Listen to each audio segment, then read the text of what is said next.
Out of control हुए हैं हालात और उस पर सुप्रीम कोर्ट सख्त हो गया है। सरकार से पूरे एक्शन प्लान की जानकारी मांगी है। वैक्सीन और ऑक्सीजन पर सरकार से सवाल पूछे हैं सुप्रीम कोर्ट ने और अस्पतालों की व्यवस्था पर भी सरकार से जवाब मांगा है सुप्रीम कोर्ट ने। तो देश की अदालतें इस वक्त लगातार सरकारों से सवाल पूछ रही हैं, चाहे वो राज्य सरकारें हों और चाहे केंद्र की सरकार, की आप कोरोना को लेकर क्या कर रहे हैं। अस्पतालों में जो अव्यवस्था का आलम है, ऑक्सीजन की कालाबाजारी और अनअवेलेबिलिटी है, और इसको लेकर सुप्रीम कोर्ट ने जो सवाल पूछे हैं, जल्दी से आइए आपको बिग वॉल पर ये सवाल दिखाते हैं। सुप्रीम कोर्ट ने सरकार से कौन से 10 सवाल पूछे हैं और उसके बाद फिर मैं चलूंगा अपने संवाददाता मनीष झा के पास। देखिए, 100% वैक्सीन केंद्र क्यों नहीं खरीद रही है, ये बहुत बड़ा सवाल पूछा है सुप्रीम कोर्ट ने केंद्र सरकार से, क्योंकि अब 50% राज्य सरकार और 50% केंद्र सरकारें वैक्सीन खरीद रही हैं। दूसरा सवाल क्या पूछा, वैक्सीन जनहित के लिए इसमें जनता की फंडिंग भी है क्या, यह पूछा है उन्होंने।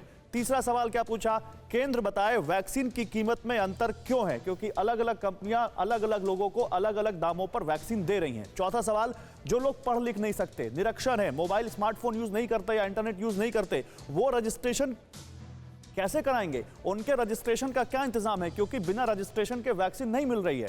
पांचवा सवाल, जरूरी दवाओं की कमी की खबरों पर सरकार क्या कर रही है, रेमडेसिविर या दूसरी दवाओं की कमी को लेकर सरकार का क्या प्लान है।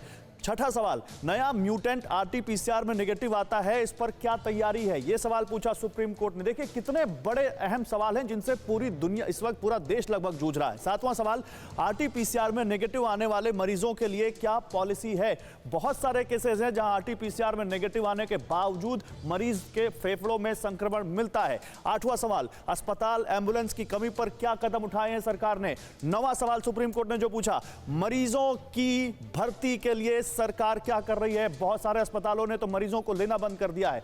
10वां सवाल, ऑक्सीजन संकट पर क्या तैयारियां की गई हैं और इसको लेकर देश के कई कोर्ट में, दिल्ली हाई कोर्ट में भी इसको लेकर दिल्ली सरकार से सख्त सवाल पूछे गए हैं।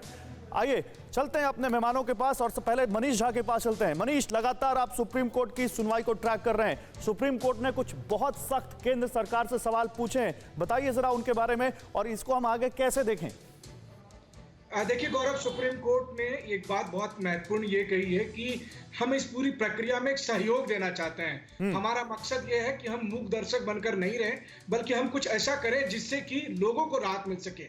और उसी मद्देनजर सुप्रीम कोर्ट ने आज केंद्र सरकार को, सभी राज्य सरकारों को, सभी राज्यों की पुलिस को और सभी राज्यों के पुलिस के डीजीपी को ये कहा है कि आप इस बात का ध्यान रखें कि जो लोग सोशल मीडिया पर मदद की गुहार लगा रहे हैं, ये बता रहे हैं कि किसी अस्पताल में बेड नहीं है, किसी में ऑक्सीजन नहीं है, कहीं पर ये दिक्कत आ रही है, वो दिक्कत आ रही है, और अगर ऐसी हालत में कोई राज्य सरकार या कोई पुलिस उसके खिलाफ एक्शन लेता है, तो ऐसी स्थिति में सुप्रीम कोर्ट उस पुलिस अधिकारी या कंसर्न अथॉरिटी के खिलाफ कंटेम्प्ट ऑफ कोर्ट के तहत कार्रवाई करेगी।